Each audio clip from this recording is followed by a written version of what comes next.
Was the book of Genesis just a collection of ancient myths, or does it hold up as a reliable historical narrative? And what about Moses as its author? Can that withstand modern scrutiny?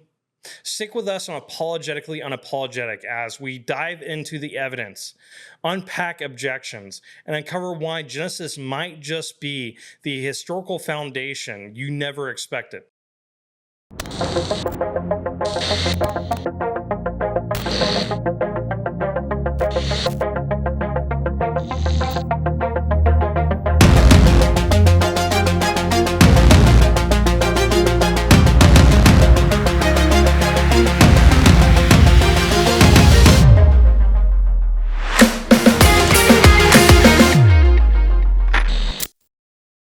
Welcome back to Apologetically Unapologetic, where we tackle the tough questions about faith with boldness and clarity. I'm Josh, and today we're diving into one of the most debated books of the Bible, Genesis. Is it a myth like the epic tales of ancient Babylon, or a historical account rooted in real events? And what about its traditional authorship by Moses? Does that hold up underneath the microscope of modern scholarship? We'll explore archaeological evidence, literary analysis, and insights from top Christian apologists and theologians to answer these questions. If you love digging into scripture, hit that like button and subscribe so you never miss an episode. Let's start with a big question. Is Genesis myth or history? Critics often argue that Genesis is a collection of stories like the Babylonian Enuma Elish or the Epic of Gilgamesh, filled with poetic imagery of theological ideas but not grounded in reality. But let's unpack this. Genesis presents itself as a narrative of origins, covering the creation of the world, humanity, sin, and God's covenant with his people. Unlike the myths that focus on God's battling cosmic chaos, Genesis offers a structured account of events with specific names, places, and genealogies. Dr. John Lennox, a renowned Christian apologist and Oxford mathematician, says Genesis is not primarily a scientific book, but it does claim to describe real events in history.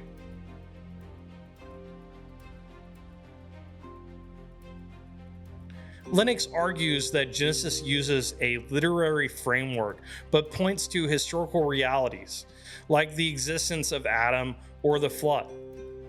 Archaeological evidence supports this view. For example, the city of Ur, mentioned in Genesis 11 as Abraham's hometown, has been excavated in modern-day Iraq. Sir Leonard Woolley's digs in the 1920s uncovered a sophisticated civilization with advanced trade and writing systems matching Genesis's depiction of early urban life.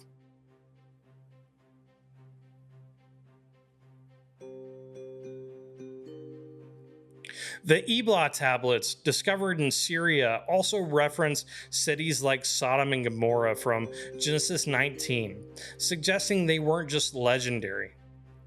But what about its poetic elements, like the 6 days of creation?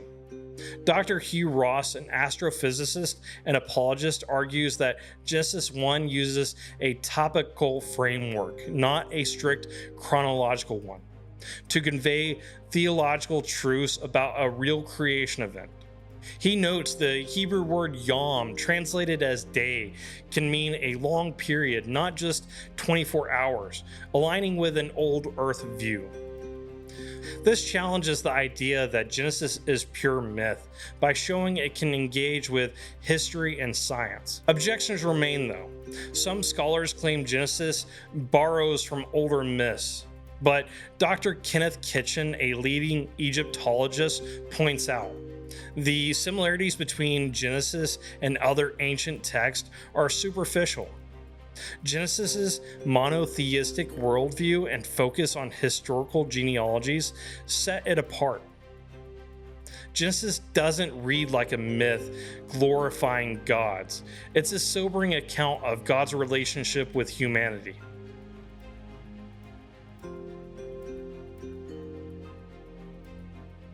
Now let's tackle the authorship question. Was Moses really behind Genesis? Tradition holds that Moses, the leader who brought Israel out of Egypt around 15th or 13th century BC, wrote the Pentateuch, including Genesis.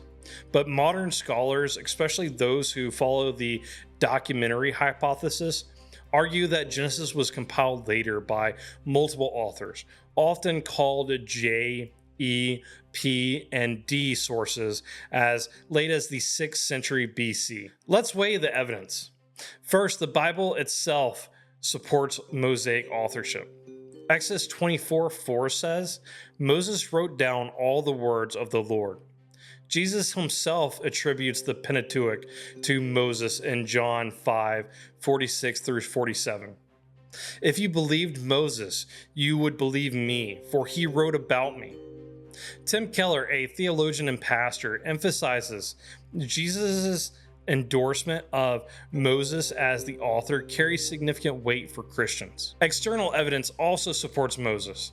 The Samaritan's Pentateuch, a text from the 5th century BC, closely matches our Hebrew Genesis, suggesting an early stable text. Moses, educated in the Egyptians' royal court, as mentioned in Acts 7:22, would have been literate in Hebrew and Egyptian, capable of recording Israel's origins.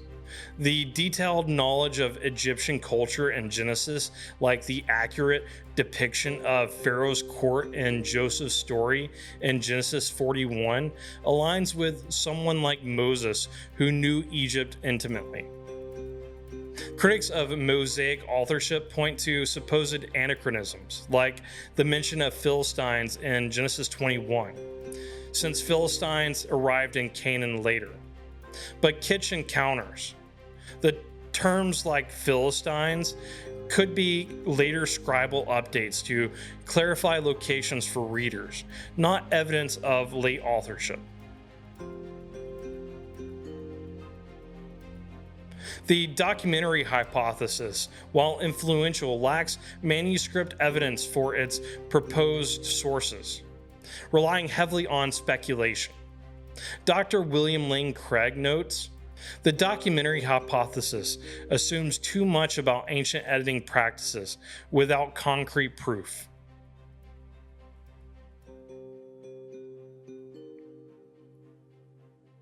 So why does this matter? If Genesis is historically reliable and rooted in Mosaic authorship, it's not just an ancient story. It's a foundation of understanding of God's character, human purpose, and the gospel. Genesis sets the stage for the biblical narrative, creation, fall, and redemption. As C.S. Lewis said, the heart of Christianity is a myth which is also fact. It happens at a particular date in a particular place.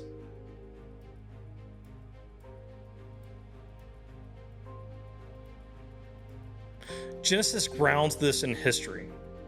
For skeptics, the historical reliability of Genesis challenges the dismissal of Scripture as mere legend. For believers, it strengthens confidence in the Bible's truth. Dr. R.C. Sproul sums it up.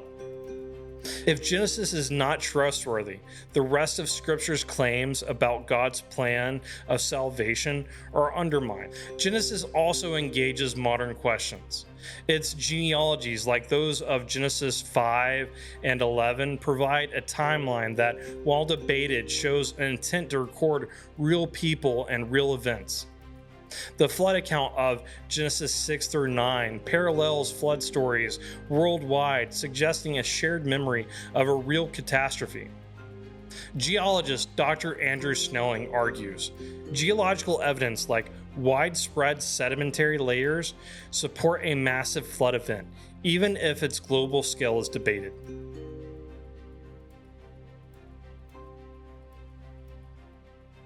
So, is Genesis myth or history? The evidence, archaeological finds, literary distinctives, and the testimony of Jesus himself points to a text rooted in real events, authored by Moses under God's inspiration. It's not just a story, it's a beginning of God's redemptive plan for you and me. At Apologetically Unapologetic, we're passionate about equipping you to defend your faith with confidence. So join us for more deep dives like this. If you want early access to our videos and exclusive access to our weekly Bible studies, head over to Patreon at patreon.com/apologeticallyunapologetic. Your support keeps us bringing you bold biblical content. Don't forget to like, subscribe, and hit the bell so you never miss an episode. Share this video with someone who's wrestling with these questions. And let's keep the conversation going in the comments below. May God keep you and bless you.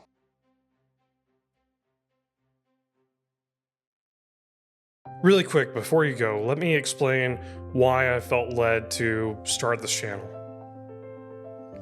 When talking to Pilate, Jesus said, "I have come into the world to bear witness to the truth. Everyone who is of the truth listens to my voice." Pilate responds by asking, "What is the truth?" It's evident that a lot of people are still asking this question almost 2,000 years later. And while we live in an amazing time with the wealth of the world's knowledge available in the palm of our hands, there's often too much information, leaving people unable to process what's true and what's not true. Paul describes such times in this way when he writes his second letter to his disciple Timothy.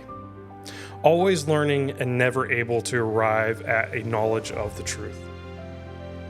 There are several who expound on what truth is, but often they are misguided, or they are malice in their intent, or they're being intellectually dishonest.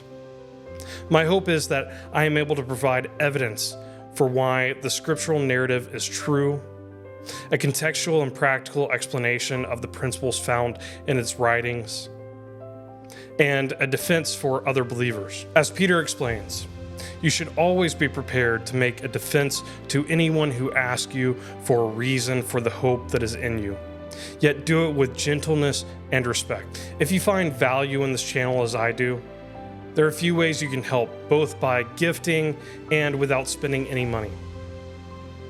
First, react and interact with these videos wherever you're watching from.